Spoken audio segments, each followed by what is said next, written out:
मजा नहीं आ रहा है। ओ भैया धोखा, इसलिए कहते बिना लड़की देखे शादी मत किया करो। हम सलाम करते हैं ईरान के सर्वोच्च नेता अयतुल्ला खamenei साहब को, जिन्होंने अपनी आपकी तरह अमेरिका के आगे घुटने नहीं टेके, बल्कि उन्होंने शहादत को गले लगाया और आपने अमेरिका के आगे घुटने टेकने का काम किया। भारतीय जनता पार्टी सरकार को बताना चाहिए कि गाजा इजराइल संघर्ष के बाद विश्व के कौन से प्रधानमंत्री ने इजराइल का दौरा किया? किसने कहा जब युद्ध के मुहाने पर खड़े हुए देशों पर प्रधानमंत्री जी को यात्रा की, क्या उनकी जान जोखिम में डालने का काम किया कि हमारी बहनों से यहां उनकी जान जोखिम में थी? मैं बोलता हूं तो इल्जाम है बगावत का, मैं चुप रहूं तो बड़ी बेबसी सी होती है। मुझे आज आदरणीय गुरु उदय प्रताप सिंह जी की कविता की 4 पंक्तियां बरबस याद आ रही।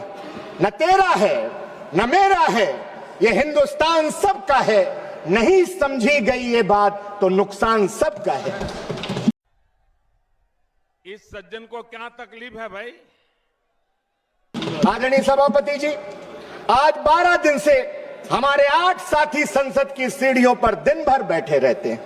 मैं मानता हूं आदरणीय अध्यक्ष श्रीमान ओम बिरला जी का मन जरूर द्रवित होगा।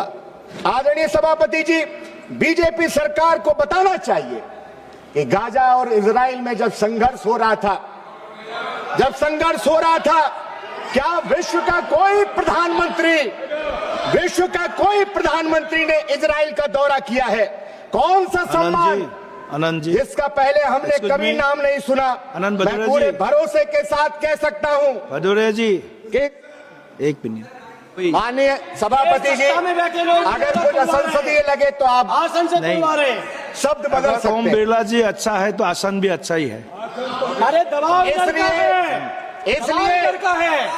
भारतीय जनता पार्टी सरकार को बताना चाहिए कि गाजा इजराइल संघर्ष के बाद विश्व के कौन से प्रधानमंत्री ने इजराइल का दौरा किया? खतरा हमारी उन बहनों से माननीय प्रधानमंत्री जी को नहीं था, लेकिन मैं जानना चाहता हूं किसकी सलाह पर, किसने कहा जब युद्ध के मुहाने पर खड़े हुए देशों पर प्रधानमंत्री जी को यात्रा की, क्या उनकी जान जोखिम में डालने का काम किया कि हमारी बहनों से यहां उनकी जान जोखिम में थी?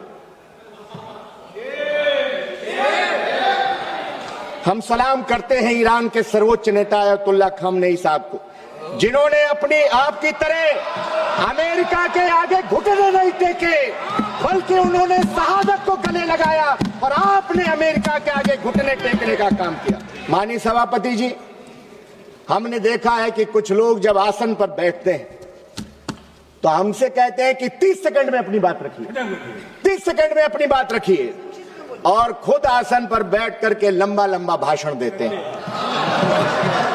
हम तो चाहते हैं कि आसन पर आदरणीय अयोध्या के से जीत करके आए पीडीए के हमारे बुलंद अलंबरदार आदरणीय अवधेश प्रसाद जी आसन पर बैठे, लेकिन भाजपाइयों के सीने में जब लाल टोपी देखते हैं तो उनके सीने पर सांप लौट जाता है। इसलिए आदरणीय सभापति जी, हम पूर्व की सदन की कार्यवाही देखते हैं, सदन का कैसा माहौल था, गौरवशाली परंपराएं रही हैं, बहस का स्तर देखते हैं, और जब आज की स्थिति देखते हैं तो फिर कई सवालात खड़े होते हैं और हम सबको आत्मचिंतन को विवश करते हैं। लगातार आप संवैधानिक संस्थाओं को कमजोर कर रहे हैं। मैं तो आपके गुरु पर 4 पंक्तियां कहना चाहता हूं, और राहुल जी चले गए, मैं चाहता था कि वो उपस्थित रहते। राहुल जी ने खोली है, आपके गुरूर पे कहना चाहता हूं, राहुल जी ने खोली है मोहब्बत की दुकान। आगे सुन लीजिए, फिर वाह वाह करिएगा, आगे की लाइनें पर भी वाह वाह करिएगा। राहुल जी ने खोली है मोहब्बत की दुकान, क्योंकि नफरती लोगों